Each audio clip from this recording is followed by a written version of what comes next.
haven't played guitar much lately, but I'm gonna see if I can just like wing some of my favorite songs. Let's see.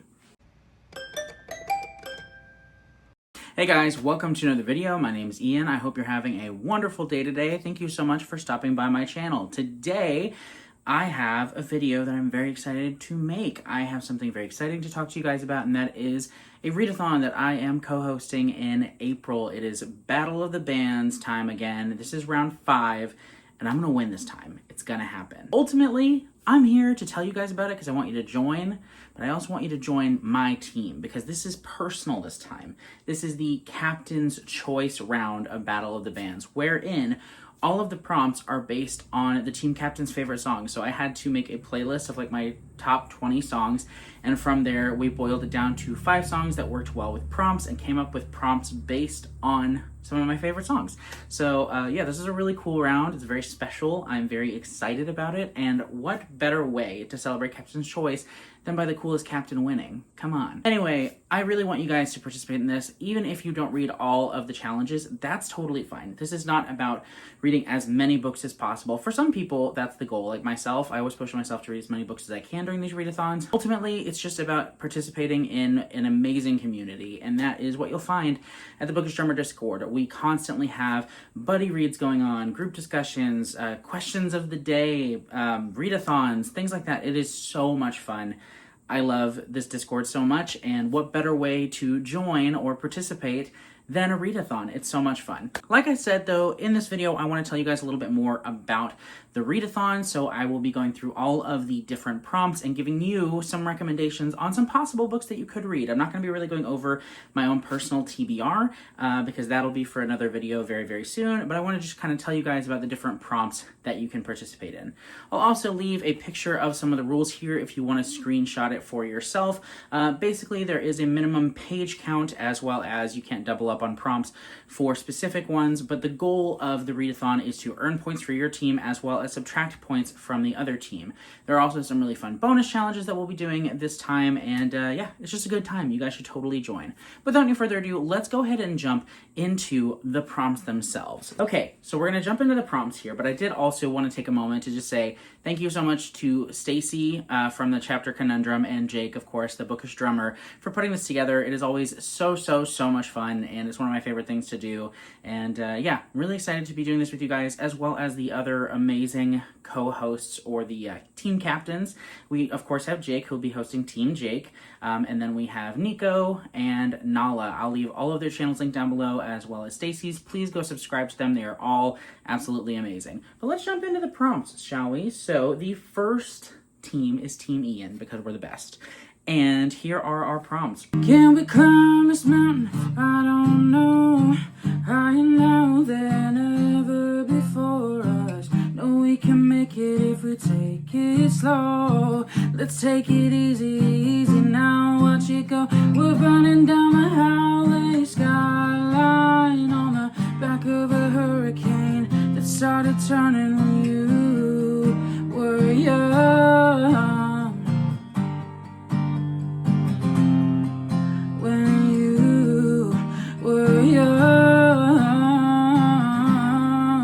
Prompt number 1 is When You Were Young by The Killers. I love that song so much. It's so good. And the prompt is read a captain's childhood or teenage favorite. And we have a huge list of recommendations. With this one, you could do The Perks of Being a Wallflower by Stephen Chbosky. If you want to go a little bit younger, you could do The Miss Mantle Chronicles by M.I. McAllister. You could do Redwall by Brian Jakes. I don't know how you say that last name. I don't care. I do, actually. But anyway, by that guy, you could read the Redwall series by him, The Castaways, The Flying Dutchman. You could read Percy Jackson and the Olympians. You could read so many books. Just check out the list. There's so many good ones. And if you don't want like middle grade or young adult, there's also things like The Lord of the Rings. Somebody put The Count of Monte Cristo on there, which is wild. I wish I was reading that when I was younger. And a bunch of others, so check that one out. Hold on, I'm coming home. You're giving me a bad desire, giving me a burning fire in my bones.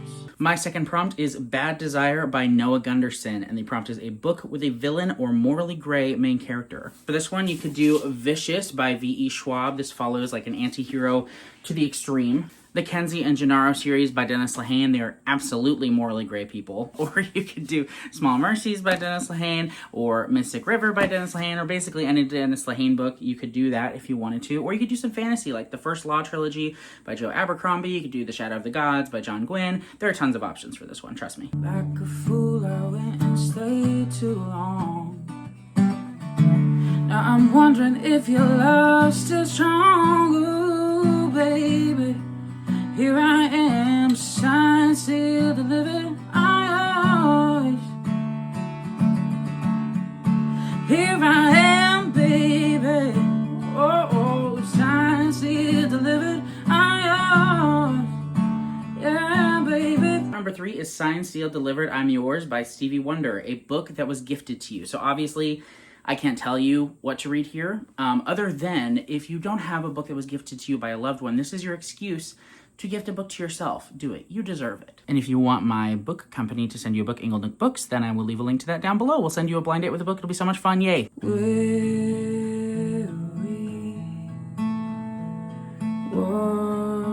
the hell is going on? The dust has only just. Prompt number 4 is Hide and Seek by Imogen Heap. And this one is so much fun. We brought back the scavenger hunt prompt this year. I am so excited about this. Here is the screenshot of the scavenger hunt itself. It seems complicated, but it's not. You just follow the prompt step by step by step. You can either use your own bookshelves, or you can go to the library and do that, or to the bookstore if you want to buy a book. You got options. You got options. So do this. So much fun. Some folks like to get away, take a holiday through the neighborhood. Hop a flight to Miami Beach or to Hollywood. I'm taking a Greyhound on a Hudson River line. I'm in a New York state of mind. The final prompt for my team is New York State of Mind by Billy Joel, a book set in a big city. A little caveat with this one, it doesn't have to be a real city. If you wanted to do a fantasy book, you could do like the Jade City series, the Greenbone Saga, that's what it's called. You could do this because there are some fictional cities in here that are humongous.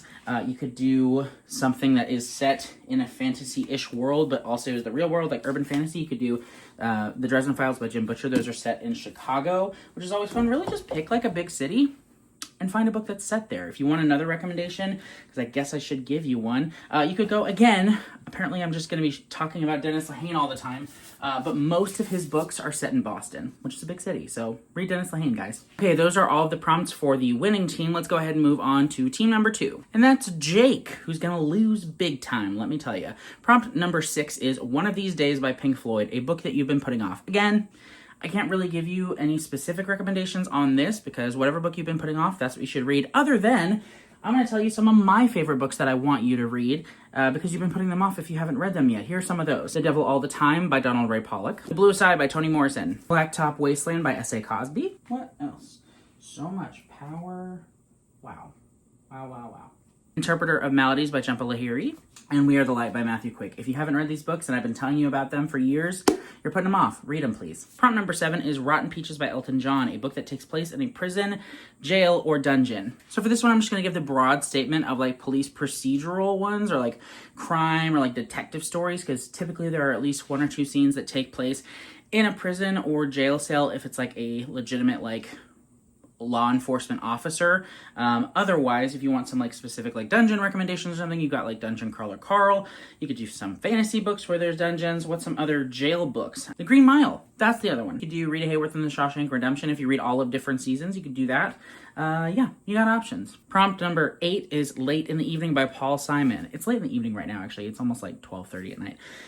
Yeah, this is a book with a word relating to evening in the title. For this one, you're going to pick books that have the word like dark or shadow or darkness or night or moon or etc., etc. You've got options here, but I'm going to go ahead and grab some off of my shelf. First up, we have On the Dark Sea of Darkness by who's this? Andrew Peterson. You could do that one. It's a lot of fun, a middle grade book. That's a good time, and it's very quick as well, because you're going to want to have some lighter books here as you're going through the readathon. You could also do Night Shift by Stephen King if you're wanting some short stories that'll spook you. You could also technically do Just After Sunset as well, because sunset, that's like a nighttime word. Or you could read one of my favorite books of the year so far, that being Wild Dark Shore by Charlotte McConaughey. Really good book. Prompt number 9 is Buzzcut Season by Lord, a book featuring a character in military training or in a war. So with this, again, you could pick like a lot of different fantasy novels if you wanted to, if there's some sort of war going on in them. But if you want some specific recommendations, Catch-22 by Joseph Heller, Hearts in Atlantis by Stephen King, or The Things They Carried by Tim O'Brien, just to name a few. And prompt number 10, the final Jake prompt, is My Life by Billy Joel, a book written in the first person or a memoir. If you wanted to read a memoir, you totally could. I don't read a ton of memoirs, but here are a couple that I've read and really enjoyed. If you wanted a book in first person, you could read Winger by Andrew Smith, really good book here. Poor Dear by Claire Oshetsky, really phenomenal book that I read in January. I don't know, a bunch of other books. The Hunger Games, you could read The Hunger Games because the new prequel is coming out and those are really buzzy right now. I don't know if the prequel is written in first person. I would assume so because I think the rest are, so you could read that if you wanted to. All right, next up we have Team Nala. Prompt number 11 is All In by Samuel J., a book you've committed to read. So again, I can't tell you what you've committed to read, other than there are lots of buddy reads going on in the Book Astronomer Discord. You could join the Stephen King Book Club, the John Mars Book Club, the Green Rider Read-Along series Read-Along, the Dungeon Crawler Carl series Read-Along, or again, you could read some of my favorite books, because if you're watching this, you could just commit to reading some of my favorite books. Do it. They're great. I have good taste sometimes. Prompt number 12 is Obsidian by Trevor Hall, a book with mystical elements or indigenous rep. So for this one, you could do Stephen Graham Jones. He writes a lot of books with indigenous rep in them. A couple that I've really loved are I Was a Teenage Slasher. You could do My Heart is a Chainsaw. You could do The Only Good Indians. Lots of them. He writes lots of really good books. Additionally, you could do Moon Over the Crested Snow. That was a really good book. And another one that I really enjoyed that's also quite short and not as heavy as the other ones is The Absolutely True Diary of a Part-Time Indian by Alexei Sherman. Sherman Alexei. Why did I reverse his name? Sherman Alexei. A really good middle grade book that I greatly enjoyed. Prompt number 13 is St. Elmo's Fire, Man in Motion by John Parr, a book featuring a character pursuing their dream or fulfilling their destiny. So in this one, you could fill in a lot of fantasy books that have like the chosen one prompt if you wanted to, but looking at the pursuing their dream side of things, I have a couple new releases to recommend. The first of those is The Third Rule of Time Travel by Philip Fracassi. This is a phenomenal book. Comes out in mid-March, so it'll be ready for you by April.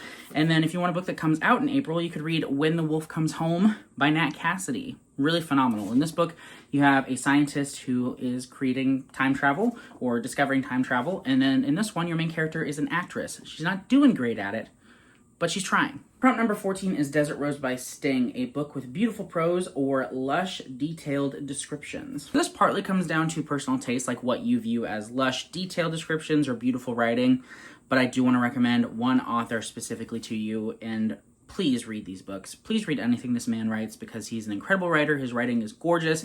I could pick either of these books and open it up to any page probably and find a beautiful passage, but the author is Caleb Azuma Nelson. His two novels are Open Water and Small Worlds. Both incredible, both really quite short, so perfect for readathons. They're amazing. Please read this guy's books. They're incredible. And the final Nala prompt is Uptown Girl by Billy Joel. We all love Billy Joel, by the way, guys. A book featuring characters from different walks of life coming together. So for this one, you could do like any book that really has like that fish out of water trope, but here are a couple recommendations for you. Sula by Toni Morrison, also very, very short. The Lincoln Highway by Immortals, not as short, but still really, really good. Or Billy Summers by Stephen King, also a pretty good novel. And finally, we have Team Niko. Prompt 16 is Widower by Make Them Suffer. What a fun title for a band. A book with a character who has been widowed or who has lost a loved one. Okay, it makes sense now. Again, quick shout outs to both of these books. Both of the protagonists in these stories have recently lost a loved one, so you could totally do either of these. A couple other recommendations are Sleeping Giants by Renee Denfield or We Are the Light Again by Matthew Quick. Also, Extreme Loud and Incredibly Close works for this prompt, and it's an amazing book. Prompt number 17 is Walk Like a Man by Frankie Valli and the Four Seasons, a book featuring a father figure. So, you don't have to do a good father figure. Again, there were some pretty terrible ones in this one, I love this book, read it. But if you don't want to read a brand new release that is amazing, you could also read The Devil All the Time by Donald Ray Pollock. You could read Small Worlds by Caleb Azuma Nelson. There's also a great father figure in Ordinary Grace by William Kent Kruger. Prompt number 18 is Broken Survivors by Beast in Black, a book that explores a character's past trauma, hardship, or healing. For this, you could do The Perks of Being a Wallflower, you could do Rose Matter by Stephen King, or The Remains of the Day by Kazuo Ishiguro. Okay, we're almost done here. Prompt number 19 is Snow Brigade by Mew, a book featuring a character doing whatever they can to help someone they care about. The Har by David Sodergren. You could read Stone and Sky by Z.S. Diamanti. There are lots of books that fit this prompt. And finally, prompt number 20 is Scenes from an Italian Restaurant by Billy Joel, a book that has time skips in it. For this, you could do Malibu Rising by Taylor Jenkins Reid, Sleeping Giants by Renee Denfield, or a bunch of others. I can't think of any others right now, but there are a bunch out there, so there you have it. Okay, guys, those are all of the prompts for this amazing readathon. Like I said, please consider joining. You don't have to read all 20 books. You don't have to complete all 20 prompts. In fact, we weight the teams based on how much people think they're going to read. So when you submit your form to enter the readathon, you basically say, I think I'm going to read this many books. You can keep it low. You don't have to feel any pressure whatsoever. Just read what you want to read. Have a good time. It's all about being a part of an amazing community, reading lots of good books, and making friends. So come join us, please. The link is down below. I would love it if you participated. And let me know if any of these books sound like ones that you might read for the readathon, because they're good books. They really are. Thanks so much for watching, guys. I'll see you in the next video very soon. Bye.